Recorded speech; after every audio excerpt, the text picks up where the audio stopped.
Ja, tere! Nii, Varung Indonesia see aasta uuesti liitub seda piimsikohvikute päevaga ja siis see aasta on menu on selline, et siin on fried nuudlid ja siis siin on see nasi campur, siin on igasugused erinevad näiteks nagu siin on turgioad ja siis veiseliha ja siis kana ja siis munaga ja see on vurtsikas pigem. Ja siis on siin on kaetud riis munaga ja siin on kanasupp. Ja siis siin on see magustoit.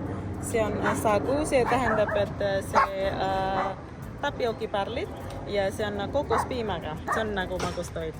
Ja siis siin on see vurtsikas kaste, see on väga terav, et võite proovida ka seda. Ja siis siin on ka, aga see on ainult vähe ja siis kui kes tahab proovida, siis peab hästi ruttu tulla. Et siin on amping krapsud, see on Indonesia pahkli, nimi on see Melinjo pahkli ja see on väga maitse, päris palju meeldivad. Ja siin on see siibula kuslaugu pulgat, et ise tehtud käsitööd ja see ka ei ole palju, et kes tahab siis ja kohe peab tulema. Nii, ja siis siin on snack, et näiteks nagu siin on kevadrullid ja kevadrullid, tofu ja siis bakwan ja siin on nagu jahusnack ja siis see on pahklikasmega.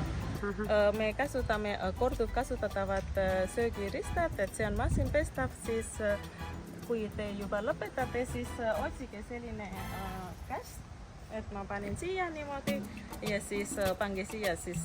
Aga kohtumiseni!